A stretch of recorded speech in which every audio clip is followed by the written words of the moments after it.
Olá, tudo bem? No vídeo de hoje eu vou falar para vocês sobre o uso da finasterida no tratamento da calvície feminina. A finasterida é uma medicação que atua inibindo uma enzima chamada 5-alfa-redutase.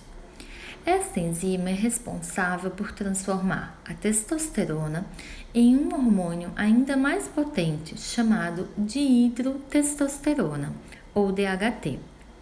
A DHT ela vai encaixar nos seus receptores ao nível dos folículos pilosos e em pessoas geneticamente predispostas, ela vai causar miniaturização dos folículos pilosos e encurtamento da fase de crescimento dos pelos em algumas regiões do couro cabeludo, determinando a calvície. Então, com o uso da finasterida, há uma menor transformação de testosterona em DHT, mas não se costuma pedir de rotina a dosagem de DHT, nem para diagnóstico de calvície, nem para acompanhamento de tratamento. Como nós vimos em vídeos anteriores, o diagnóstico da calvície é feito pelo exame clínico, através da tricoscopia e, em poucos casos, a necessidade da biópsia. Então, o diagnóstico não é feito pela dosagem de DHT. E quando nós vamos investigar se há um aumento de hormônios androgênicos, não é a DHT que é solicitada.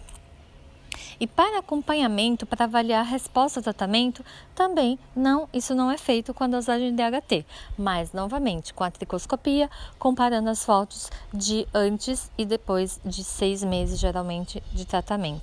A finasterida já vem sendo utilizada há mais de 20 anos para aliviar os sintomas urinários de pacientes com aumento da próstata e também para a calvície masculina.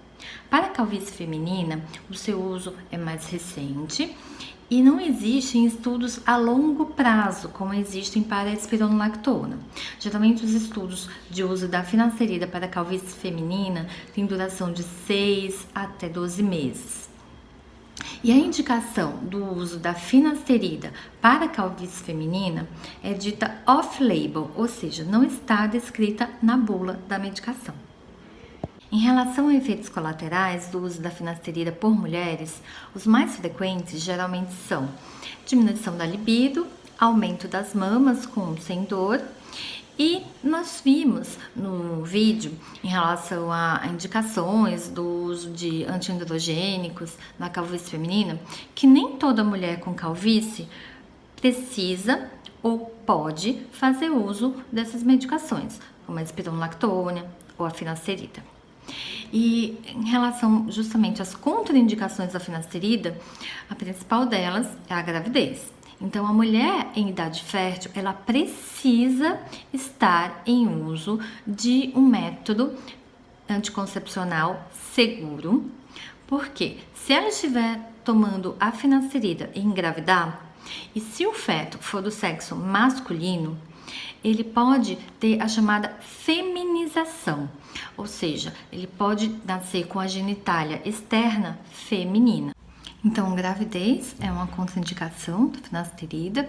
Se está em idade fértil, não está grávida, tem que evitar a gravidez. Amamentação, também não costumamos indicar o uso da finasterida na amamentação. Tem que estar com o fígado bom, os rins bons, então costumamos pedir exames de avaliação geral do paciente antes de prescrever a finasterida. Em relação à finasterida e câncer de mama. Então, até o momento, não existe nenhum estudo que diga que finasterida aumenta o risco de câncer de mama na população geral. Mas também não existe nenhum estudo que diga que a finasterida não aumenta o risco de câncer de mama ou de ovário em pacientes de alto risco para esses cânceres. Por exemplo, pacientes que já tiveram algum desses cânceres ou que tem uma história familiar forte para eles. O que existe até o momento, na verdade, é uma hipótese de que, uma vez que a finasterida vai diminuir a transformação da testosterona em DHT, Vai sobrar mais testosterona. Essa testosterona, ela é transformada por uma enzima chamada aromatase em estradiol, estrógeno.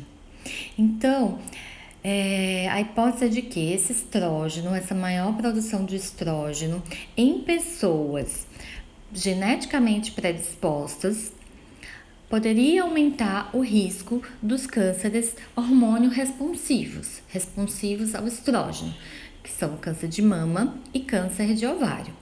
Então, a gente não costuma prescrever finasterida para essas pessoas com história pessoal ou história familiar, parente de primeiro grau, segundo grau forte. A gente não costuma prescrever a finasterida para essas mulheres. Um outro cuidado importante em relação à prescrição da finasterida é investigar a história pessoal e familiar do paciente em relação a transtornos do humor, principalmente de depressão. E por que isso? Nós vimos que a enzima 5-alfa-redutase é a responsável por transformar a testosterona em dihidrotestosterona, DHT. Pois bem, essa mesma enzima 5-alfa-redutase, ela também é importante para a produção dos chamados neuroesteroides. Os neuroesteroides são substâncias produzidas no próprio cérebro e que se encaixam em receptores importantes para a regulação da nossa resposta ao estresse agudo e crônico. E também estão envolvidos na predisposição a distúrbios de humor, como distúrbio de ansiedade, depressão. E alguns estudos vêm mostrando que indivíduos com depressão apresentam níveis mais baixos desses neuroesteroides do que indivíduos sem depressão. Então, nós temos o cuidado de investigar a história, tanto a história pessoal do paciente para a depressão e também a sua história familiar. E evitamos, nesses casos, de prescrever a finasterida para não diminuir mais, pela hipótese de diminuir ainda mais os níveis dos neuroesteroides nessas pessoas predispostas. E em relação à finasterida tópica, será que o uso dela em gel ou em solução tópica no couro cabeludo tem um bom resultado? Será que ela consegue entrar e fazer efeito? Será que vale a pena acrescentar numa fórmula com minoxidil tópico? Bom, essas e outras dúvidas a gente vai tirar no nosso próximo vídeo. Até lá!